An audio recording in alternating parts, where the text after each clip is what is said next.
Boa noite, pessoal de Jandaia do Sul. Aqui quem fala é Renato Prado. Estou aqui em nome do Observatório Social de Jandaia do Sul, porque nessa semana a gente vai realizar uma série de entrevistas com os candidatos a prefeito da nossa cidade. Lembrando que o Observatório Social é uma entidade apartidária, que nenhum dos seus integrantes pode ter vínculo com partido político. Nós agradecemos aqui ao Conselho Nacional do Laicato do Brasil da Arquidiocese de Maringá, à Rede Observatório do Brasil e a todos os colaboradores do Observatório Social de Jandaia do Sul, que mantém a associação viva. Também não podemos nos esquecer de agradecer à Universidade Federal do Estado do Paraná, aqui de Jandaia do Sul, que nos forneceu todos os equipamentos necessários para a transmissão dessas entrevistas. Agradeço aqui também minha esposa, Nara de Colli, que sempre me apoia nesses tipos de projeto, e principalmente a Deus e ao Senhor Jesus, que nos dá força de estar aqui fazendo esse tipo de trabalho para a comunidade. Também parabenizo uma pessoa do nosso grupo de integrantes, que é o César Ricciardi, que ontem fez idade nova, 50 anos, então um grande ajudador do Observatório Social. César Ricciardi está de parabéns. Vou agora ler algumas regras das entrevistas que nós estamos fazendo.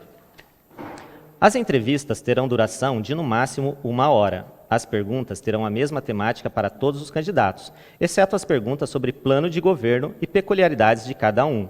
Caso ocorra algum problema técnico, como falha de energia ou internet, ou a transmissão for interrompida, avisamos que o conteúdo aqui produzido ficará disponível em nosso canal no YouTube. Todos os 7 candidatos foram convidados e 5 deles confirmaram presença. Inscreva-se nas nossas redes sociais. Gente, por favor, isso daí é uma coisa que eu vou pedir muito para vocês, porque nós precisamos muito de mais inscritos no YouTube, porque como que a gente vai fazer live no YouTube se a gente não tiver 1000 inscritos? Então, a gente está aqui, poucos voluntários do Observatório, estamos colocando a mão na massa, vindo aqui todo dia, sem ganhar um centavo. Então, para você, o que custa? Vão lá, ajuda a gente, é só um clique, se inscreve lá, mete o dedo na inscrição, no like e vamos embora ajudar o Observatório, que essa é uma causa justa para a nossa cidade. Então, a finalidade das entrevistas é apresentar o plano de governo dos candidatos e conhecê-los melhor.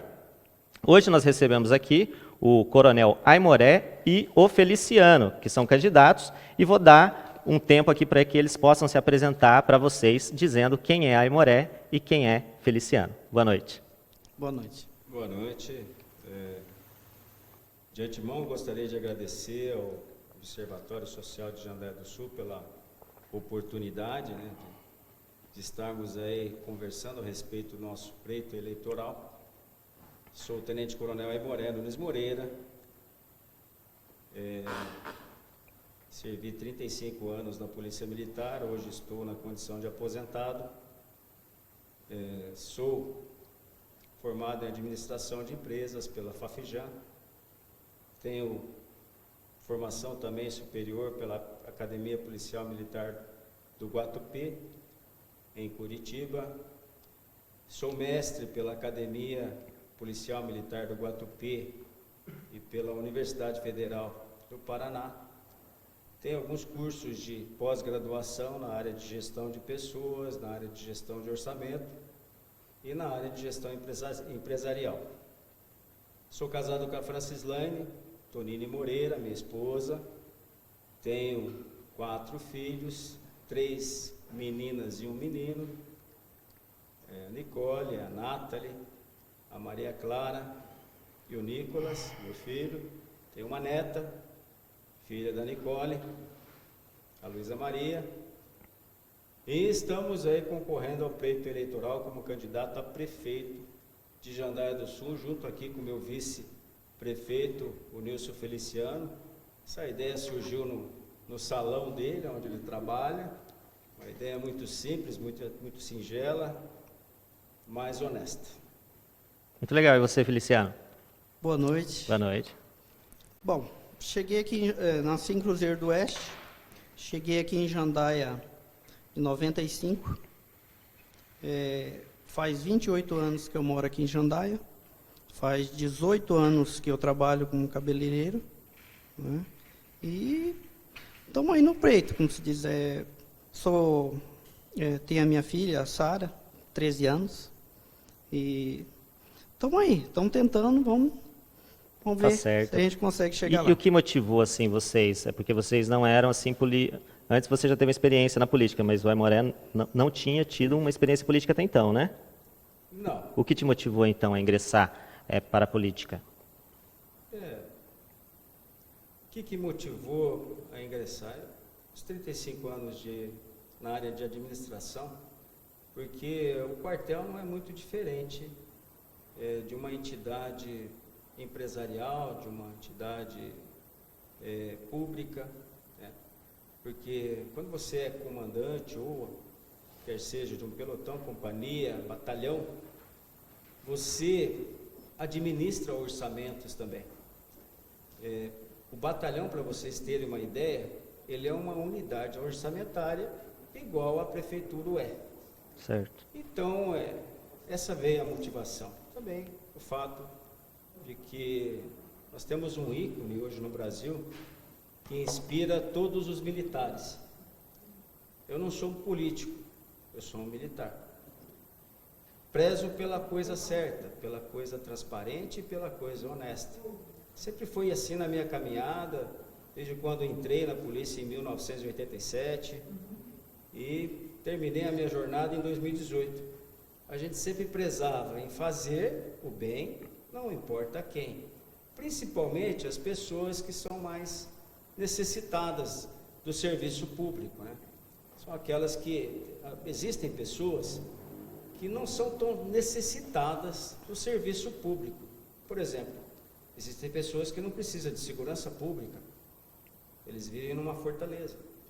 Então a polícia militar realmente presta o seu serviço para aquela pessoa que realmente não tem dinheiro para pagar um seguro para sua casa, não tem um dinheiro para pagar um seguro para o teu carro. Então por isso que a gente se empenhou. Nasceu a ideia no salão do Feliciano, Verdade. a gente conversando e decidi, por que não? Por que não entrar para a política? Por que não? Tá certo, viu, Aimoré? Até uma situação aí que o pessoal indagou, até mesmo o observatório, falando assim, o Aimoré, o registro dele foi indeferido. Mesmo assim, vocês vão ouvi-lo na entrevista? Então, nós queríamos saber de você, né, o que aconteceu nesse processo de indeferimento de registro de candidatura e se ele já foi regularizado, está em vias de ser regularizado, existe alguma possibilidade de você vir a ser definitivamente excluído, né, desse pleito? O que aconteceu nesse aspecto? O interferimento se deu em virtude da nossa fotografia não estar nos padrões da Justiça Eleitoral. Então, foi feito um recurso, né?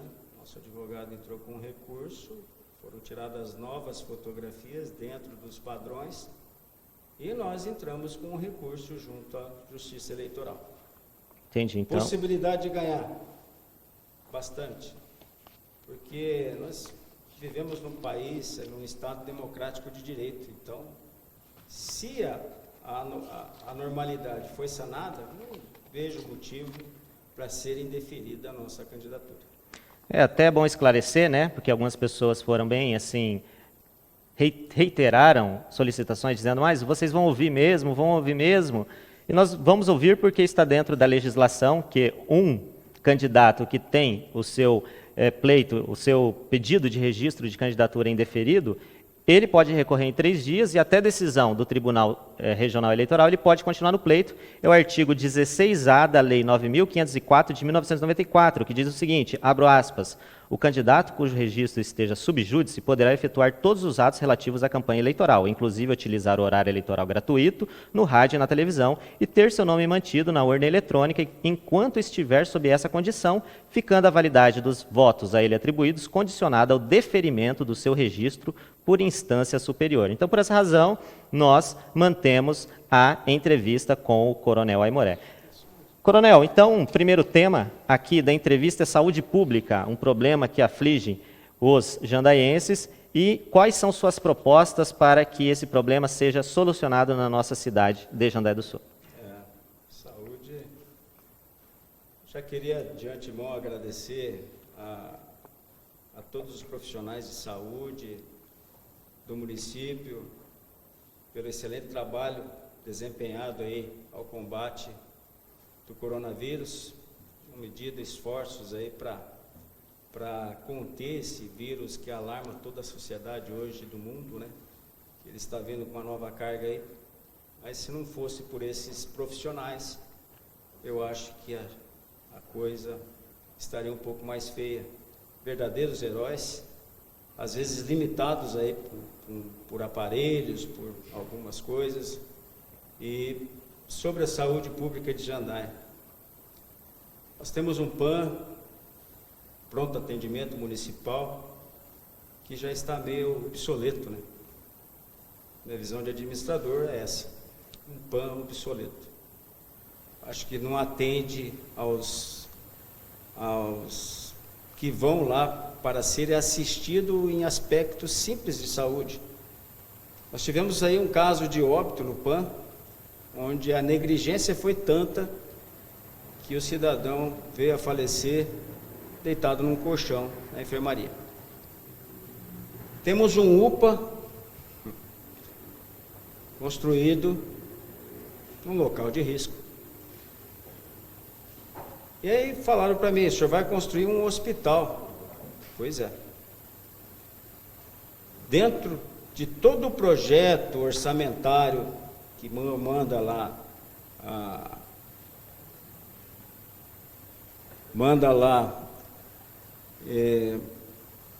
a lei orçamentária anual, a lei de diretrizes orçamentárias, plano plurianual, a gente pode sim fazer um projeto de construção de um hospital e maternidade. Acredito que a gente pode fazer isso em Jandaia, é possível. E melhorar sim de sobremaneira a saúde pública de Jandaia do Sul. Temos esses problemas aqui, temos um problema também de maternidade, né? A nossa ideia é um hospital e maternidade, por quê? Nós soubemos que nascimentos em Jandaia do Sul estavam sendo feitos em Mandaguari, em Apucarana. Jandaia estava sem maternidade. Então, isso é um problema grave, a gente pretende sanar, sim, com a construção de um hospital e maternidade em Jandaia do Sul.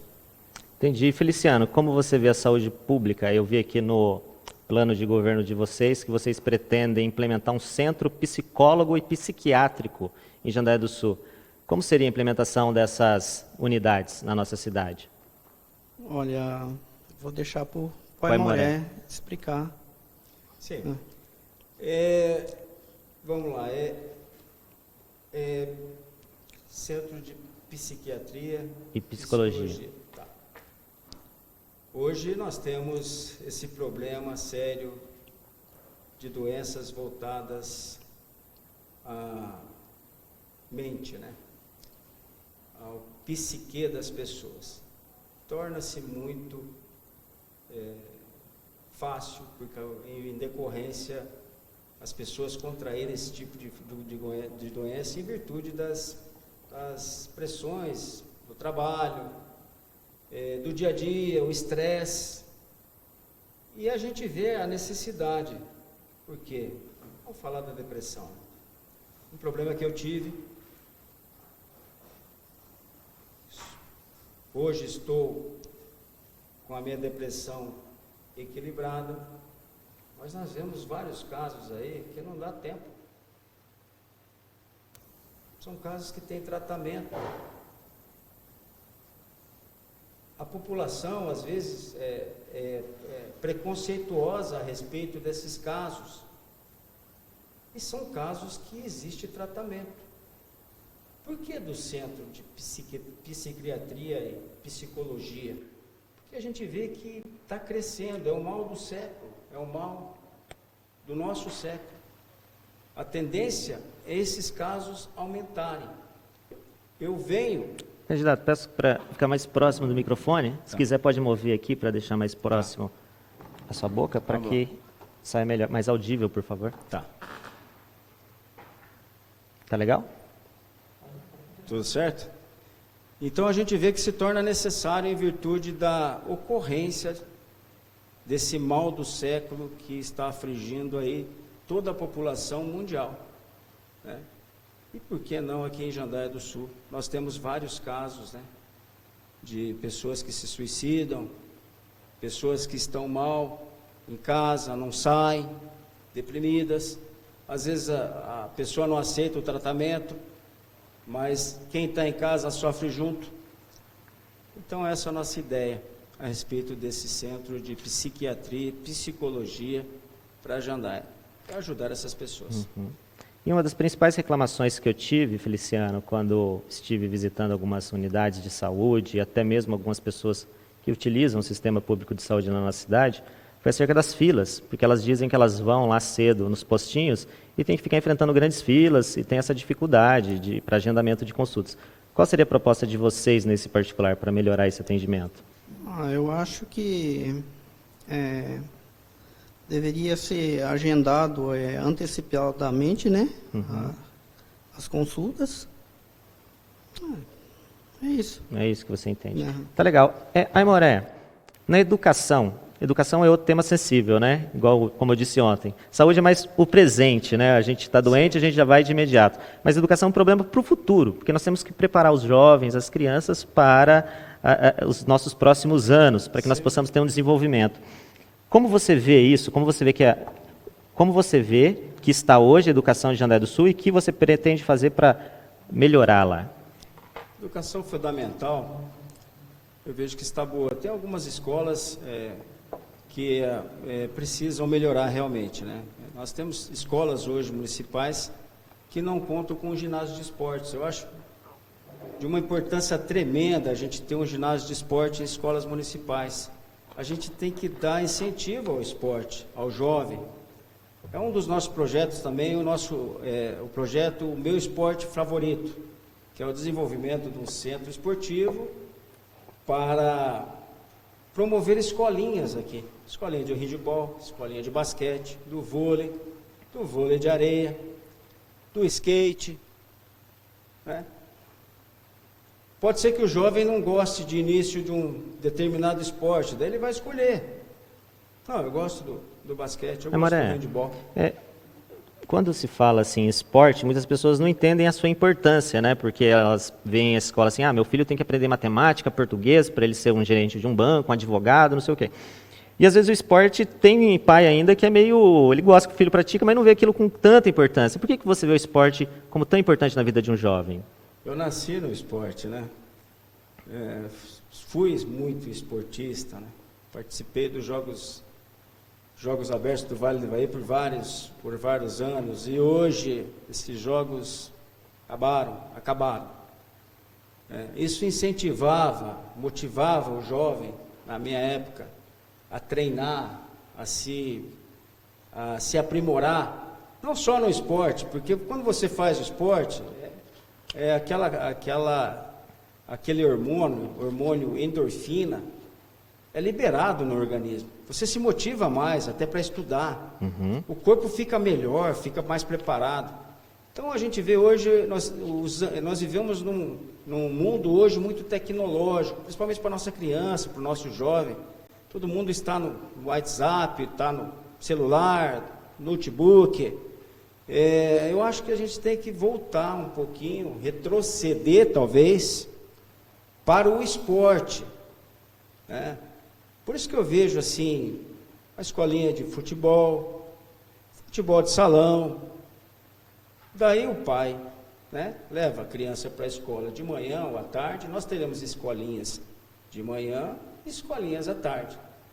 Se a criança ou o jovem estudar de manhã, vai fazer a escolinha à tarde, daí a escolinha de salão, a escolinha de vôlei, ele vai escolher. Por isso o nome do projeto, Meu Esporte Favorito. E nós gostaríamos também que nas escolas, principalmente as escolas municipais, tivessem assim capacidade para atender também o professor de educação física.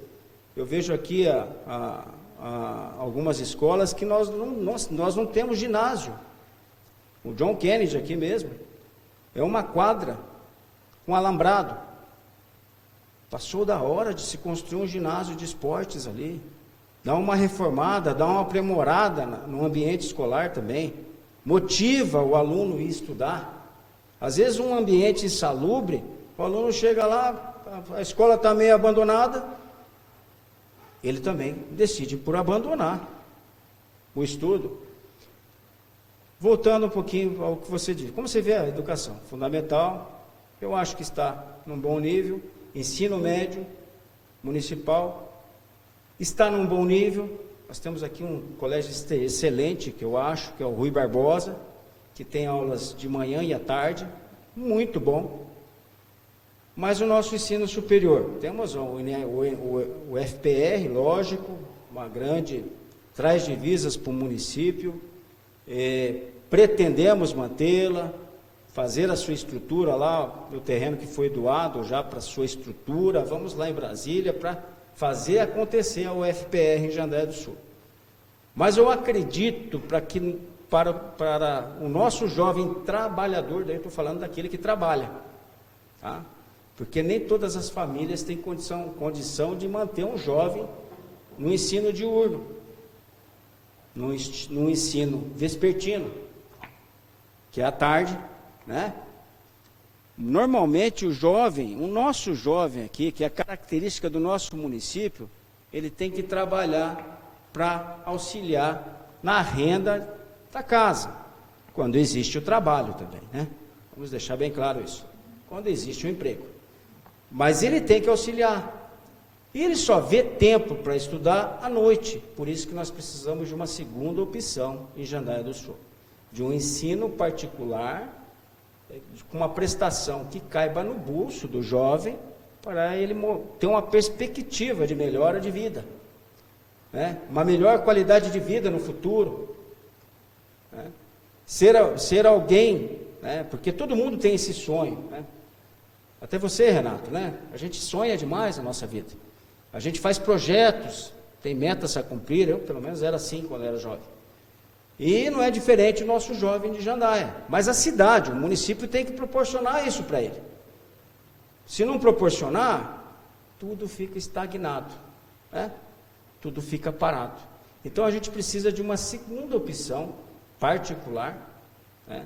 Prestações que caibam no bolso, com empregos que paguem um salário digno para o nosso jovem, para que ele venha daí à noite, né? Não tenha que pegar van, pegar ônibus, sair do município, enfrentar a rodovia. Hoje o perigo de acidente é muito grande. Aí, Maria, falando em perigo, a gente já liga a segurança pública, que talvez seja um dos temas aí que você possa ter mais intimidade por ter desempenhado papel, né, na Polícia Militar. Quais são suas... A gente sabe que segurança pública é atribuição do Estado, né? Mas o município pode contribuir de alguma forma na segurança? O artigo 144 da Constituição Federal está lá. Segurança pública, dever do Estado, direito e responsabilidade de todos. Aí está lá, compete às polícias, tá aí, militar, função da polícia militar, função da polícia federal, polícia civil, bombeiro militar, e no parágrafo 8 está lá, guarda municipal. Tá? Vamos falar, você perguntou da segurança pública. Certo. Nós estamos com uma companhia hoje, a estrutura, a instalação hoje que nós temos em Jandaia do Sul. Eu trabalhei aqui na Polícia Militar por quase 20 anos, foram 19 anos de labuta na área de segurança pública. Quem construiu a companhia da Polícia Militar foi eu e policiais militares que trabalhavam comigo naquela época, de 2004, que nós iniciamos a construção da companhia. Terminamos a companhia em 2007. Por que eu gosto, assim, quando eu falo de construção de hospital, eu gosto de construção de companhia, porque a gente morava Falo morar porque eu passei a maior parte da minha vida dentro de um quartel. A gente quase morava no quartel. Não que eu não gostasse, fica no sangue, sinto falta. Mas nós morávamos, na época, numa casa alugada. Quando chovia, o esgoto subia. E eu pensava assim, poxa vida, eu vou sair de Jandaia e vou deixar a minha polícia militar numa casa alugada. Chamei meu subtenente na época, o Gordiano. Aquela casa da rua João Batista Merchan? Sim, aquela mesmo. Meu subtenente na época, vamos atrás da construção da nossa companhia. Conversamos com o Biral, houve a doação do terreno, que é hoje lá na Souza Naves, né? É isso? Não lembro o nome daquela Souza rua. Naves? Souza Naves, 1.200 e alguma coisa. Começamos em 2004, houve a doação, fizemos uma feijoada, chamamos os empresários, mostramos o nosso projeto de construção da companhia. Por que nós fizemos dessa forma? Porque a companhia sempre ficava em terceira, quarta obra do Estado, e quando você tem assim, quarta, terceira obra do Estado, e você está competindo com centros maiores, como 5 Conjunto, em Londrina, que é maior que aqui, tem mais eleitores, você perde. Estava demorando e a gente já perdeu o terreno. Aí iniciamos e terminamos a companhia, um local salubre, um ambiente novo. O policial tem motivação para trabalhar, né? Chega lá uma companhia bem estruturada, mas hoje a nossa companhia da Polícia Militar, infelizmente está com o seu efetivo bem diminuído. Perdemos o nosso 190, né? Que antigamente você discava o 190, caía na companhia da Polícia Militar de Jandaia do Sul. Hoje cai em Apucarana. E alguns serviços estão defasados. No meu tempo, por exemplo, a gente fazia uma estatística de tempo médio de ocorrência. Levava 4,5 minutos ou 4 minutos para a viatura sair do local que ela estava até a casa do solicitante. Oi, Moré, essa defasagem que você indica, né, essas problemáticas da Polícia Militar, como nós sabemos, elas são atribuição do Estado, né? Como você, como prefeito, pretende ajudar a Polícia Militar, que é defasada, a se estruturar? Não sei se você pensa em guarda municipal, salvo engano você colocou na sua proposta de governo. Você acredita que a guarda municipal poderia auxiliar a Polícia Militar nessas falhas estruturais que ela possui? Como você vê a possibilidade de uma guarda municipal na nossa cidade? Nós formamos 4 guardas municipais, 4, no batalhão de Apucarana. Quando a gente fala em guarda municipal, muitas pessoas pensam que é assim: pega 10 pessoas, coloca roupas iguais nelas, auxílio fardamento, põe um cacetete e você hoje é guarda. Não funciona desse jeito. A guarda municipal é um pouquinho mais complicada, né? Você tem que fazer um edital, depois vem o concurso, aí vem o curso. Tá? Então ela é complicada em termos legais para se fazer. Certo. Tá? Mas é possível se fazer. Talvez você vai me perguntar assim, orçamento para isso. Aí tem a lei o plano plurianual, você consta ali no seu plano dos 4 anos de governo, né? A lei de diretrizes orçamentárias, você maneja ali para que esse concurso realmente saia, né? Então primeira fase, edital, abre-se licitação, né? A pessoa a assessoria jurídica que vai fazer o edital, ele tem que ser bem feito, não pode ter lacunas, porque daí vem recursos em cima desse edital. Mas tirando assim essa parte mais burocrática, como você vê assim no dia a dia do jandaiense, atendendo ocorrências, tal, você vê a guarda municipal com essa atribuição, além, porque assim, constitucionalmente ali a atribuição dela está mais ligada à conservação de prédios públicos, né? Mas você vê a possibilidade da guarda municipal estar atuando nas ruas, ajudando a Polícia Militar? Você vê essa possibilidade? Você já viveu essa experiência? A guarda municipal hoje, Renato, ela tem poder de polícia. Uhum. Tem uma lei, elas têm uma lei orgânica, a lei 2... Esqueci a lei, eu estava estudando um pouquinho, vendo como é que funciona, mas hoje elas têm poder de polícia. O que é o poder de polícia?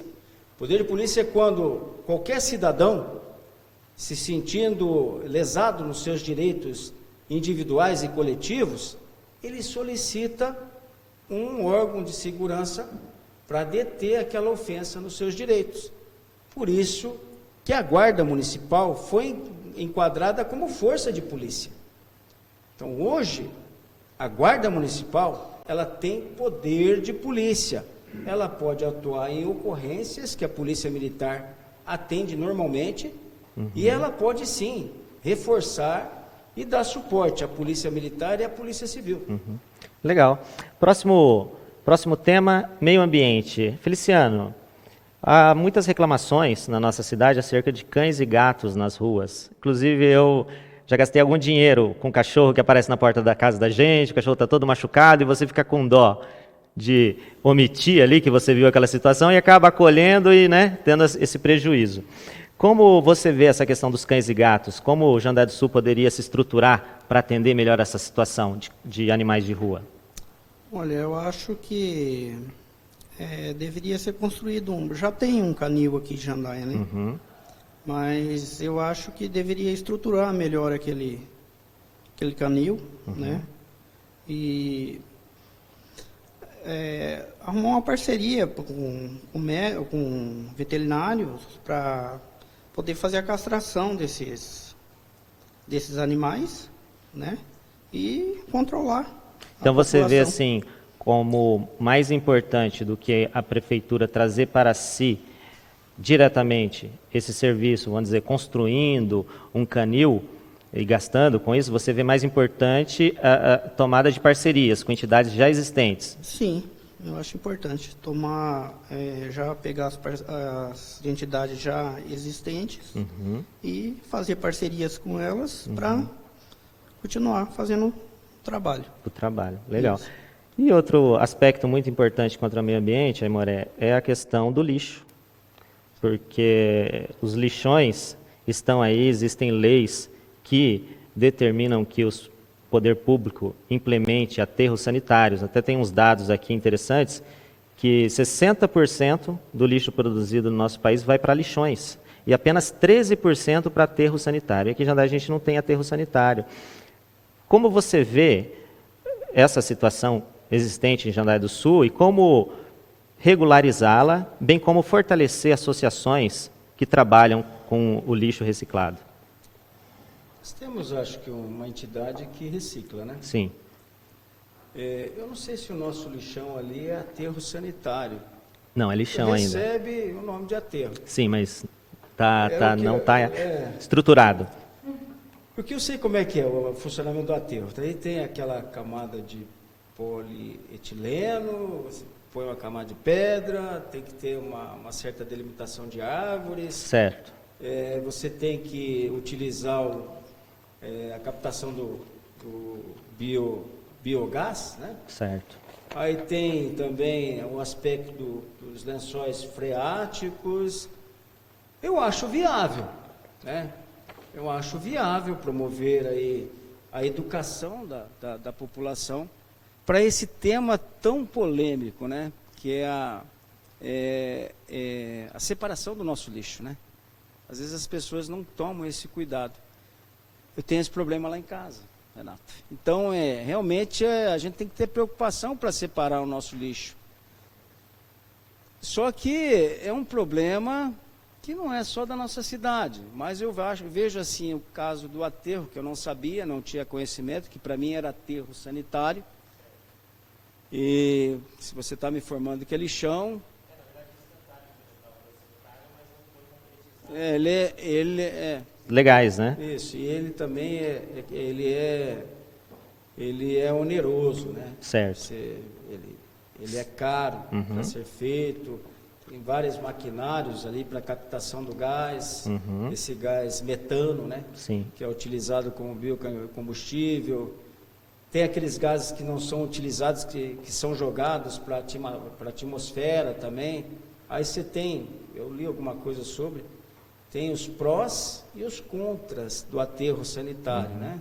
Mas no final, assim, você defende que Jandaia do Sul implemente um aterro sanitário ou você acredita que defende a existência? É importantíssimo.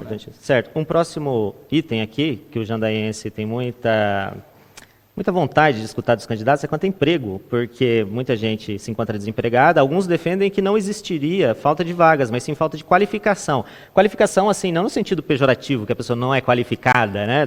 Mas qualificação, assim, a pessoa fazer um curso profissionalizante, nesse sentido. Você entende o quê? Que existe desemprego em Jandaia do Sul, ou que não existe? Como resolver essa problemática de ou desemprego ou pessoas sem ocupação? Ô, Renato, é um caso sério essa questão do emprego em Jandaia do Sul. Eu vou falar de grupo aqui, mas eu não entendo por quê. Porque eu cheguei em 1990 aqui, população 21 mil habitantes. 30 anos depois, população de Jandaia 21 mil habitantes. Aí a gente vai ali para Mandaguari, vamos aqui para Cambira, que são municípios que eram menores. Jandaia era a capital do Vale, era a segunda maior cidade do Vale do Ivaí. Foi ultrapassada por Ivaiporã, né? Ivaiporã com aquela logística ruim, né? Não sei se você já conhece Ivaiporã, mas a logística é muito ruim. E Jandaia, com toda essa logística legal que a gente tem aqui, com essa duplicação da BR-376, passando ali pelo Vilar, pela Vila Rica ali no fundo, pista dupla, você podendo fazer um parque de indústrias com saída, com entrada para caminhões, tráfego pesado, que não vai obstruir tanto o trânsito, que esse é o problema realmente das empresas boas, né? Daí a gente fala de grandes empresas, virem se instalar aqui. Aí eu ouvi falar em construção de um parque industrial, a saída para Bom Sucesso. É um visionário. Eu vejo uma pessoa dessa como visionária. Em termos logísticos, visionário. Não estou sendo cínico, viu? Mas daí nós temos uma BR-376 que sai para São Paulo, que sai para Paranaguá, que sai para Santa Catarina, que sai para Porto. Nós vamos construir um parque de indústria, a saída para Bom Sucesso. Bacana. Mas assim, eu vejo assim, a gente pode explorar isso? Pode. Você falou do emprego. Muitos dizem que nós não temos problemas de emprego aqui em Jandaia. Nós temos o aluguel aqui em Jandaia, um aluguel do nosso centro comercial, que é o aluguel mais caro do planeta Terra. Desculpa aí a demagogia, mas realmente é o mais caro. O cidadão, para abrir uma porta de comércio ali naquela avenida de Getúlio Vargas, que é o nosso único centro comercial, ele paga R$4.000 numa porta. Como é que ele faz para sobreviver? Hoje nós tivemos uma reunião com a Sejan e eu fui enfático nisso aí. Como é que um cidadão que vem aqui abrir um comércio, daí diz que o comércio aqui é forte, aonde? Aí você tem que perguntar para quem paga os 4 mil de aluguel. Pergunta para ele se o comércio é forte. A questão de empresas. Nós temos empresas indo embora de Jandaia do Sul. Nós temos centros de distribuições de empresas que foram formadas aqui, que foram embora. Nossa Casa São Paulo, 78 anos de existência, fundada aqui. Sabe onde está o centro de distribuição da Casa São Paulo? Está em Mandaguari, pagando aluguel. Aí quando a empresa paga aluguel, ela tem que agregar no preço. Quem fez administração de empresa sabe disso. A planilha de custo do produto. Então a gente tem que viabilizar, segurar que a gente tem, as empresas que a gente tem que segurar no município. Não mandar embora. O centro de distribuição do Mercado Canção foi embora daqui. Agora quem faz também, sabe um pouquinho de administração, aonde que é faturado o produto de todas as empresas? Tem a loja física, não tem? Nós temos aqui a loja física da Casa São Paulo. Aonde que é faturado o produto? Para onde que vai o ICMS do município? Gente, vai para Mandaguari. O centro de distribuição está lá. A MK, o centro de distribuição da MK, está em Mandaguari. Sabe por quê? Porque o Mandaguari doa o terreno para a empresa. E ajuda na construção do barracão. Por isso que Mandaguari está pujante. Porque indústria forte é sinônimo de comércio forte. Se você tem uma indústria forte, emprego, né? Aí você tem ensino de qualidade, aí você tem movimento, gira tudo. Porque daí a pessoa tendo poder aquisitivo, poder de compra, ela vai gastar no comércio. Se o comércio tiver capacidade ali com aluguéis que caibam também no seu bolso, o dono do comércio, ele vai poder oferecer um melhor preço na mercadoria, porque o aluguel agrega no preço do produto, ele não compete. Então, na tua visão, fortalecimento da indústria, comércio, é todo um ciclo que Claro. está intrinsecamente relacionado. Então, próxima pergunta aqui, Aimoré, é sobre transparência, certo? Sim. E, lembrando aqui das palavras de um sábio jurista chamado Aires Brito, que foi ministro do Supremo Tribunal Federal, ele falou o seguinte, que a palavra cândido vem a palavra candidato vem da palavra cândido, ou seja, transparência. Então, a partir do momento que uma pessoa ingressa na vida pública, a população passa a querer saber várias coisas que aconteceram na sua vida. Nós estamos falando de seio familiar, sua vida conjugal, sua vida com família, isso daí ninguém quer saber e nem pode saber. Mas sua vida profissional e outros aspectos da sua vida, isso daí a população quer saber, para saber se você é a melhor opção ou não. Então, segundo aqui uma notícia, eu quando vou entrevistar os candidatos, eu busco notícias sobre eles. E eu detectei que teve uma notícia veiculada em 2016, de um órgão de comunicação aqui, com a seguinte manchete. Ex-comandante da PM em Apucarana é afastado acusado de desviar doações.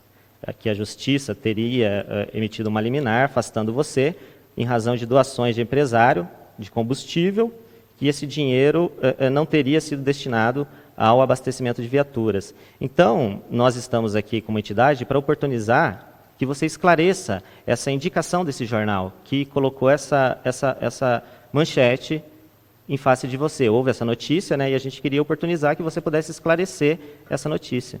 Vamos lá. Em 2010, eu participei de uma operação em Jandaia. Eu gosto de ser muito ético. Operação Jogo do Bicho. Foram presos algumas pessoas e autoridades de Jandaia do Sul, inclusive judiciárias, foram afastadas. O inquérito do GAECO, naquela época, que chegou até nós do batalhão, deu 7 volumes. A juíza da época foi afastada por estar envolvida. O que eu posso dizer a respeito dessa ação que eu respondi depois? Assumi o batalhão em 2013, numa situação muito peculiar. Quando eu fui assumir meu batalhão, numa quarta-feira, é uma história triste, né? Mas vamos contar, né? Já que você fez essa pergunta. O comandante do batalhão na época não era uma pessoa que você disse aí muito transparente. Ele estava embriagado. O quartel era dominado por pessoas de conduta meio irregular. Quando eu falo meio irregular, bastante. E o pior bandido, até hoje eu falo, é o bandido fardado. Fui assumir o quartel, quer dizer, fui assumir um dia, eu era subcomandante, cheguei lá, colaram a minha fechadura com super bonder. Vocês querem constatar isso, converse com o cabo Santiago, ele mora em Califórnia, ele que abriu a porta para mim. Assumi o quartel naquele dia muito ruim, né? Teve a morte de um amigo, um assalto do Sicredi. Sumiu um aparelho de som da sala do comandante, fiz uma sindicância, não deu em nada. E no outro dia fui entrar na sala do comando, minha sala, de fato e de direito. Colaram a minha porta, de novo, um super bonder. Pedi para o cabo Santiago de novo, abre para mim. Abriram a porta, entrei. E comecei a colocar minhas ideias de trabalho, chamar algumas pessoas e falar para elas assim, ó, não me adequo com a tua forma de trabalhar, você vai ter que trabalhar em outro batalhão. E quando você faz uma pessoa que movimenta mais ou menos um certo quantia em dinheiro no batalhão, ir embora do batalhão, a pessoa fica brava, né? Ainda mais quando há pessoas maiores envolvidas. Aí veio esse processo aí de 2016. Eu era o comandante do batalhão, eu comandava Apucarana. Então, vamos dizer assim, Apucarana, 130 mil habitantes, minha atenção toda voltada para o batalhão de Apucarana, e aqui tinha um comandante na época, que era o capitão Rangel. Quem deveria responder a respeito de doações, porque eu fiz uma companhia com doações. Por que eu não respondi a respeito da companhia que eu fiz? Doação de combustível na Polícia Militar, até a chegada do Max Frota em 2015, era coisa comum. O Estado nunca pagou em dia as contas de combustível, sempre atrasavam. Então a gente tinha uma doação de combustível naquela época para não parar a viatura. E hoje é um fato comum as pessoas ainda ajudarem a Polícia Militar em consertos de viatura. O Max Frota, que foi estipulado pelo meu irmão, foi comandante-geral da Polícia Militar, hoje tem esse cartão Max Frota, era um cartão muito recente e eu fiquei assim pensando, poxa, se não der certo o cartão, se a viatura parar. Daí eu mantive, na época, sempre teve 350 litros mês de combustível para socorro da viatura. E esses 350 litros, porque no batalhão, em destacamento, a doação era muito mais, em virtude do não pagamento, das formas de pagamento na época, que era por licitação, por pregão digital, tinha várias formas de licitação. E a cota não era suficiente. Daí foi criado o Max Frota, que realmente hoje sanou esses problemas. Nós temos um problema muito crônico hoje na polícia ainda, que é o conserto de viatura, que é a JMK que faz o conserto de viaturas. Ela não atende, ela não faz, porque o Estado não repassa a verba de conserto de viaturas. Mas não é só da viatura da Polícia Militar. Aí entra a viatura da saúde, entra a viatura da educação, todas as viaturas do Estado. E eles vieram com essa coisa do desvio de combustível, onde foi feita uma ação penal, que foi arquivada, né? Uhum. Onde o promotor de justiça, na ação penal, na sua solução, ele coloca assim: não há crime contra a administração pública, nem tampouco contra a administração militar. Mas o que eu vejo nisso aí, é complicado falar. Quando você vai falar de Ministério Público, é complicado falar. Foram tomadas algumas medidas contra mim, que eu tenho sim, como se fossem perseguição.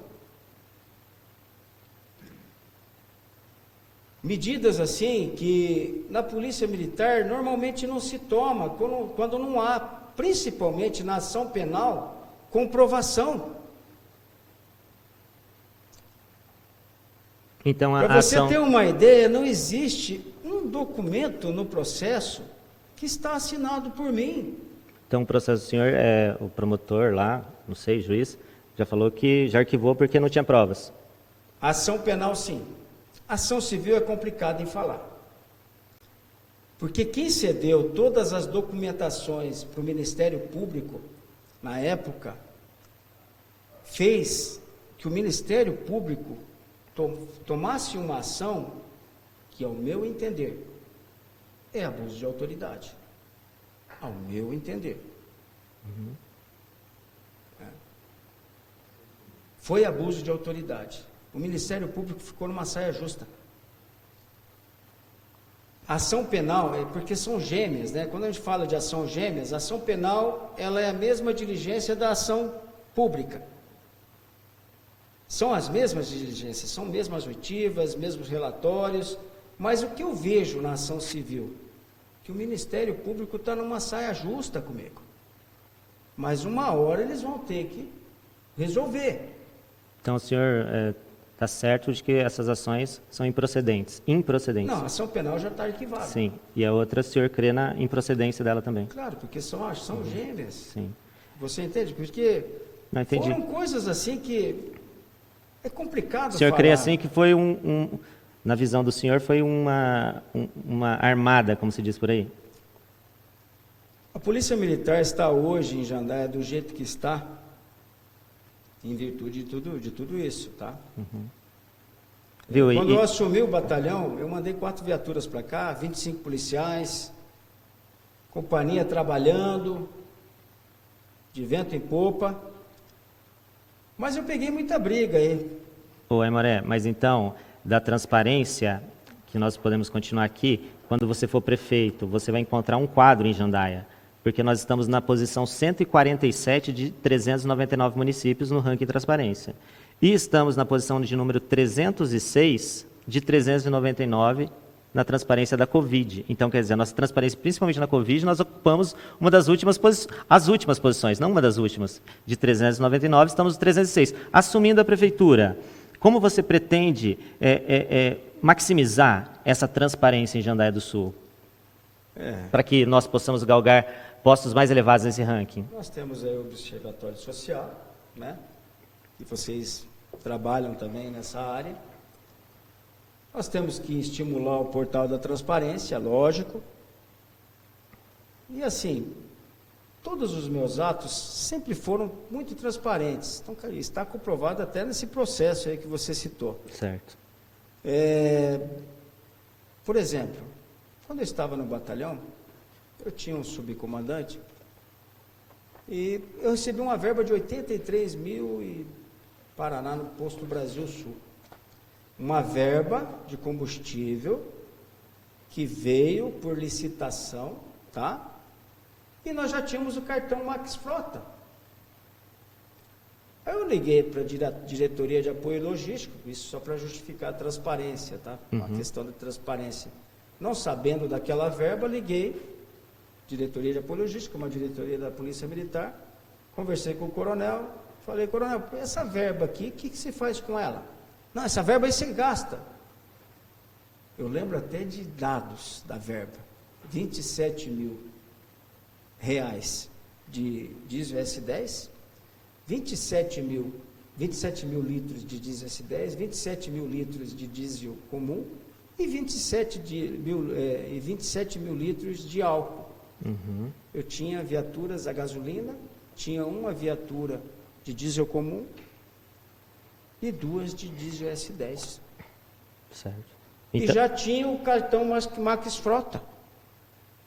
Daí eu pergunto, para que eu ia usar essa verba lá do posto Brasil Sul? Ainda recebi a notícia assim, essa verba aí consta para o Estado que ela já está gasta. mas assim, quando o senhor for prefeito, porque lá Isso dentro... tudo vai acabar. Não, sim, mas o senhor pretende implementar algum sistema novo que permita maior transparência, que nós temos muita dificuldade Claro, nesse aspecto. claro. E assim, eu estou fazendo com todos os candidatos aqui, para eles, se eles perguntando, né, diante do pessoal, o senhor assistiu as outras entrevistas, acredito? Assisti. Diante do pessoal de Jandaia, estou perguntando se eles se comprometem aqui, diante do observatório, diante do público que nos assiste, de, assumindo a prefeitura, promover todas as diligências que forem necessárias para que o portal Transparência passe a ser realmente transparente. O senhor assume esse compromisso aqui com a gente? Assumo. Claro. E o Feliciano? Com certeza. Como eu falei para os demais em tom de brincadeira, a gente vai cobrar isso daí, mas em tom de brincadeira, mas depois a gente vai cobrar mesmo, que a gente precisa muito de transparência na nossa cidade. É uma dificuldade que o Observatório Social da nossa cidade encontra, que infelizmente é um cenário que nós não gostaríamos que assim tivesse, e esperamos que quem for assumir a prefeitura no ano que vem proceda diferente. Então, candidatos, a gente entra agora na etapa final, falta 5 minutos para o término da entrevista, e vou perguntar aqui para os senhores, por que vocês entendem que os munícipes de Jandaia do Sul deveriam votar em Aimoré e em Feliciano? Primeiramente, eu acho que essa questão de pedir voto, nunca gostei. Eu peço a confiança. Agora, o voto é uma questão muito particular. Eu acho que todos têm que ver o histórico de todos os candidatos, ver a capacidade de todos os candidatos e votar, né? O voto tem que ser consciência, é muito particular. Eu acho que essa política de chegar, vota em mim, pelo amor de Deus, tem que acabar. A pessoa tem que ser muito particular, particularizado. O voto é uma questão de consciência. Porque são 4 anos. E Jandaia do Sul está estagnada, está parada no tempo. A pessoa tem que ver o histórico de cada um. Como eu disse, eu não sou político, eu sou militar. Né? Uma primeira coisa que eu ia fazer, se entrasse na prefeitura o ano que vem, que eu faço que eu fiz em todos os quartéis que eu assumi. Eu troco todo mundo da parte interna. Troco todos. Não gosto muito de trabalhar com pessoas viciadas. Isso é uma maneira de eu agir, tá? Então é isso que eu penso. E o Feliciano, tem algum pedido para o pessoal de Jandaia? Ou por que eles deveriam votar em você? Em vocês, Feliciano? Olha, se fosse para a gente ser os mesmos, né? Ser essa política, essa velha política que existia aí, a gente não teria entrado como candidato. Perfeito. Entendeu? Tem a minha filha, tem minha família, tem o povo de Jandaia que necessita de emprego, de um parque industrial forte, de uma transparência, porque, nem você citou aí, transparência. Dinheiro da pandemia veio aí, como se diz, a gente fica meio sem saber como que foi gasto isso aí. Uhum. Então, eu peço a confiança do povo de Jandaia para que a gente possa administrar a cidade com transparência, com honestidade, né? Colocar nossos projetos em prática, né? E, como eu te falei, não somos políticos, somos pessoas comuns que deu a cara a tapa, vamos dizer assim, sim, para tentar mudar Jandaia do Sul. Eu acho que Jandaia do Sul está parada há 20, 30 anos, né? Jandaia do Sul tem que tomar um rumo para o futuro, uhum, né? Emprego para nossos filhos, netos, né? Uma empresa, um parque industrial forte, uma educação forte, né? O nosso colégio militar aí, pelo jeito, vai se concretizar aqui em Jandaia, né? Então, por isso eu peço a confiança do povo de Jandaia do Sul, né? E se votarem na gente, dar a oportunidade para a gente vai administrar o dinheiro público com transparência, certo, honestidade, né? E projetar Jandaia por próximos 20, 30 anos. Porque Jandaia já vem parada há mais de de 30 anos, né? 20, 30 anos aí. Então é isso. Peço confiança do povo de Jandaia do Sul.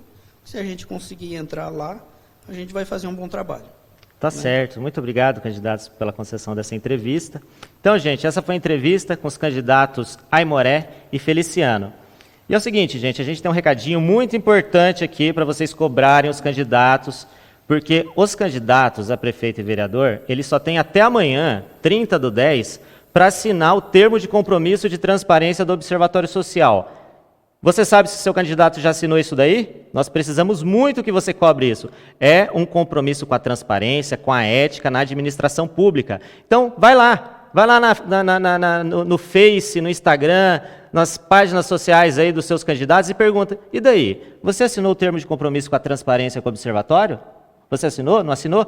Não deixe seu candidato te enrolar, hein? Cobre isso daí, isso é fundamental para o Observatório e para nós, para que os 4 anos próximos sejam transparentes, a gente chegue lá, entre no portal Transparência, entenda tudo, esteja tudo certinho. Educação foi isso, entrou isso, saiu isso, educação entrou isso, saiu isso, porque hoje não é assim, gente, desafio, qualquer um. Entra lá no portal Transparência agora, saindo da live você entra lá. Vamos ver se está tudo certinho? Vamos ver se a gente entende aquilo lá? Vamos ver se está inteligível? Então é isso, gente, cobrem seus candidatos, não vão ficar só assistindo coisa boba na internet, não. Vamos trabalhar pela nossa cidade. Ó, estamos aqui, ó, o Diego Chemin, o Alfredo Ricciardi, o César Ricciardi, a Sueli Evangelista, a Marluce, o Eduardo Escandoleira, todo mundo podia estar em casa, sentadão no sofá, assistindo o seu jogo de futebol, sua novela, o que lhe interessa, estar com sua mãe, com seu pai, com sua filha. Mas não, está aqui, está trabalhando, está contribuindo para a cidade. E você vai ficar aí assistindo novela e sem fazer nada? Vamos lá, a gente só está pedindo que você se inscreva nas redes sociais, que você cobre seu candidato. Você não precisa nem sair do sofá para fazer isso. E depois vai reclamar, vai falar isso, vai falar aquilo. Ah, os políticos não fazem nada, os políticos são tudo ladrão, os políticos... Gente, reclamar, falar, até papagaio fala, vamos fazer. Nós estamos aqui para fazer diferente. Os candidatos estão prometendo fazer diferente. Espero que eles façam efetivamente. Mas quem sabe fazer diferente nós mesmos, nós cidadãos? Será que a gente vai ficar sem fazer nada? Será que a gente não tem poder? Vamos fazer valer o poder que está na Constituição, que a Constituição nos atribuiu. Então vamos lá, gente, vamos sair do sofá e vamos fazer a coisa certa, tá legal? Então é isso que eu peço para vocês, humildemente, mas eu peço assim com bastante ênfase, gente, porque não é fácil, a gente está aqui no trabalho voluntário, não ganha nada para isso, entendeu? Vem aqui, trabalha com amor, com prazer, mas vocês podem fazer mais, então façam, por favor. Então é isso, cobre seu candidato. Outra coisa, gente, vamos votar com consciência, nada de vender voto, pelo amor de Deus. Esse negócio de vender voto, candidato paga para você gasolina, para você colocar adesivo atrás de carro. Se você quer colocar um adesivo atrás do carro, tudo bem, mas de graça, né, gente? Não vamos vender o voto, não. Vamos fazer a coisa certa, entendeu? Porque isso daí é uma palhaçada. A gente vai ter que conviver com um político que comprou voto depois? Jamais. Então, se algum político está fazendo isso, creio que não está, mas se está, não venda seu voto jamais. Então amanhã, gente, é o último dia das entrevistas. Amanhã nós receberemos às 8h30 o Bananinha e a Sônia Rissato. E às 20 horas nós receberemos André Sade e Zéza da Farmácia. Esses candidatos já confirmaram presença. E amanhã, então, nós teremos essas entrevistas. Uma às 18h30 e a outra às 20 horas. E, gente, também a gente pede que se inscrevam nos nossos canais, compartilhem os vídeos das entrevistas para que esse conteúdo chegue ao máximo de pessoas possível. Mando agora um feliz aniversário para minha sogra, Nájila Camargo, que está fazendo idade nova hoje. Um beijo para o meu pai Hilário, para minha mãe Irani e para o meu irmão Johnny. E uma boa noite a todos, um beijo a todos os jandaienses. Muito obrigado a todos. Valeu, abraço.